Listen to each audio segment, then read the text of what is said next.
সম্পূর্ণ নিরামিষ পনির, যেটা নাকি মাংসের স্বাদকেও হার মানাবে আর খেলে ভুলতে পারবে না, এতটাই স্বাদ হয়। নমস্কার বন্ধুরা, আপনারা দেখছেন কুকিং হাউস অফ অনিমা। এখানে দেখো আমি 250 গ্রাম পনির নিয়ে নিয়েছি। পনিরটাকে ঠিক আমি এইভাবে কেটে নিচ্ছি। একদম সহজ ভাবেই রেসিপিটি করেছি। নিরামিষের দিনে এইভাবে তোমরা পনির বানিয়ে নিতে পারো, দারুণ স্বাদ হয়। মাছ মাংস ফেল বলতে পারো, এতটাই স্বাদ হয়। তোমাদের সাথে কথা বলতে বলতে আমার পনিরগুলো সব কেটে নিয়েছি, আমি ঠিক এই সাইজের কেটে নিয়েছি। এবার আমি একটা বাটিতে নুন দিয়ে দিলাম, আর এখানে উষ্ণ গরম জল আমি ঢেলে দিচ্ছি। এই উষ্ণ গরম জলে পনিরগুলোকে আমি দিয়ে দিচ্ছি।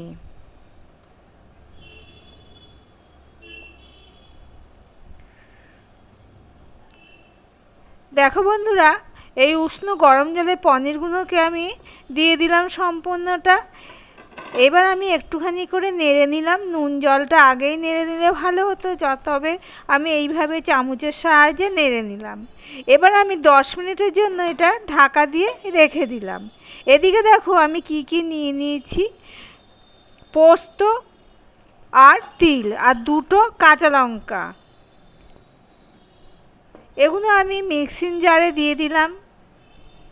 আর এখানে দেখো আমি কাজু বাদাম ভিজিয়ে রেখেছিলাম, সেই কাজু বাদামটাকে আমি এর মধ্যে দিয়ে দিলাম।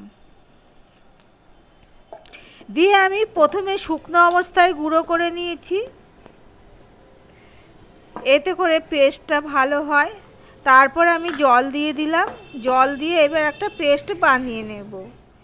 এদিকে দেখো একটা কড়াই বসিয়ে দিয়েছি, কড়াইটা গরম হয়ে গেলে আমি সর্ষের তেল দিয়ে দিলাম।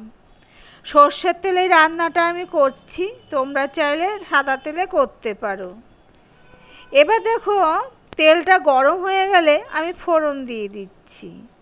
একটা শুকনো লঙ্কাকে ভেঙে দিয়ে দিলাম, একটা তেজপাতা দিয়ে দিলাম, 2 টুকরো দারচিনি আর 2টো এলাচকে ফাটিয়ে।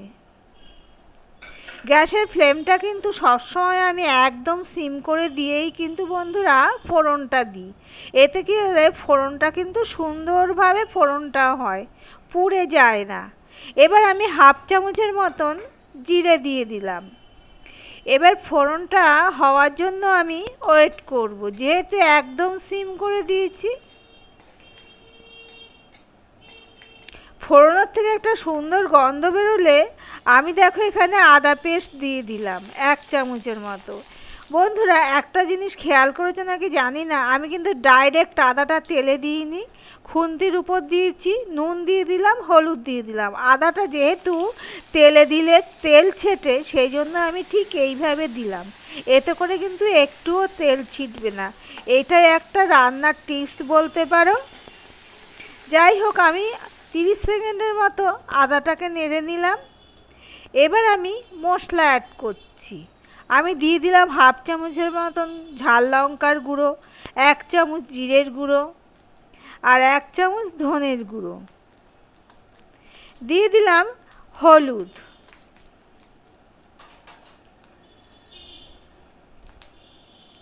এবার আমি জল দিয়ে দিলাম, মশলাটা পুড়ে যাবে না হলে জল দিয়ে গুলে নিয়েই মশলাটাকে দেখো আমি কষিয়ে নিয়েছি। তেল ছাড়তে শুরু করেছে দেখে বুঝতেই পারছো। এই অবস্থায় আমি যে মিক্সিতে পেস্ট করে রেখেছিলাম পোস্ত, তিল আর বাদাম, কাঁচা লঙ্কা, সেটা আমি দিয়ে দিলাম। ভিডিওটি স্কিপ করো না, এখানে আরও একটা জিনিস দেবো বন্ধুরা, দেখতে থাকো। আর যারা লাইক দাওনি এখনো পর্যন্ত, প্লিজ লাইক দিয়ে কন্টিনিউ করো বন্ধুরা। আমি এখানে দিয়ে দিচ্ছি 2 চামচের মতন টক দই। এই টক দইটা দেওয়ার জন্য এতে কিন্তু এর স্বাদটা কিন্তু দারুণ হবে। আর আমি এর টক দইটা যেহেতু দিয়েছি, তার জন্য আমি এখানে একটুখানি করে চিনি দিয়ে দিলাম।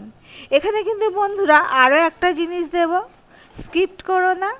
আর যারা নতুন বন্ধু প্রথম আমার ভিডিওটি দেখছো, প্লিজ সাবস্ক্রাইব করে পাশে থেকো আর পাশে থাকা বেল আইকনটা প্রেস করে দিও, তাহলে আমি যখন এই ভিডিও আপলোড করব নোটিফিকেশন চলে যাবে তোমাদের কাছে। দেখো মশলাটা দইটা সম্পূর্ণ ভালো করে কষানো হয়ে গেছে। দেখো কড়াইয়ের গায়ের থেকে আলগা হয়ে যাচ্ছে। এখানে দিয়ে দিলাম কসুরি মেথি। কসুরি মেথি দেওয়াতে কিন্তু যে টক দই আর কসুরি মেথির ব্যালেন্সটা কিন্তু দারুণ হয়, স্বাদের ব্যালেন্সটা আর কি। এখানে আরও একটা জিনিস দেবো বন্ধুরা, দেখতে থাকো, স্কিপ করো না। মিক্সি ধুয়ে জল দিয়ে দিলাম।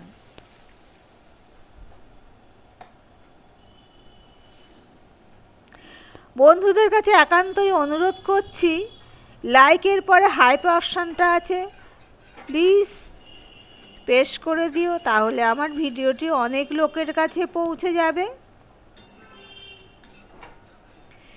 এবার জলটা দেওয়ার পরে দেখো আমি কিন্তু হাই হিটে দিয়েছি, এখন যেহেতু জল দিয়ে দিয়েছি। এবার আমি পনিরগুলো, জলটা কিন্তু আমি ফেলে দিয়েছি, ফেলে দিয়ে আমি পনিরগুলো দিয়ে দিচ্ছি। পনিরটা না ভেজেই আজকে দিচ্ছি, এতে করেও কিন্তু রেসিপিটা খেতে দারুণ লাগবে। ওই যে বললাম, এর স্বাদ ভুলতে পারবে না, এতটাই স্বাদ হয়, মাংসের স্বাদকেও হার মানাবে। তোমাদের সাথে কথা বলতে বলতে পনিরগুলো সব আমি দেওয়া হয়ে গেছে, দেখতেই পাচ্ছ।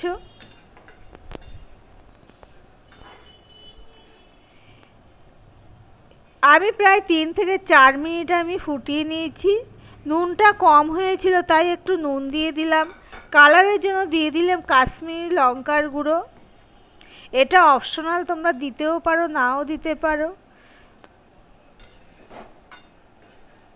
এই পর্যন্ত যারা ভিডিওটি দেখছো অথচ লাইক দিতে ভুলে গেছো, প্লিজ একটা লাইক দিয়ে কন্টিনিউ করো বন্ধুরা। এবার আমি দিয়ে দিচ্ছি ক্রিম। হ্যাঁ বন্ধুরা, এই যে বলছিলাম ক্রিম, আর একটা জিনিস দেবো, ক্রিম দিয়ে দিচ্ছি। এতে করে কিন্তু স্বাদটা ভীষণ ভীষণ ভালো হয়েছিল বন্ধুরা। তোমাদের হাতের কাছে যদি ক্রিম না থাকে, তোমরা দুধের স্বরকে একটুখানি ফ্যাটিয়ে নিয়ে দিতে পারো, এতেও কিন্তু স্বাদের ব্যালেন্সটা দুর্দান্ত হবে।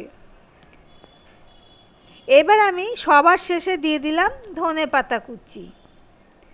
তোমাদের হাতের কাছে যদি না থাকে তাহলে ধনেপাতা না দিয়ে ধনেপাতার বদলে গরম মশলা দিতে পারো।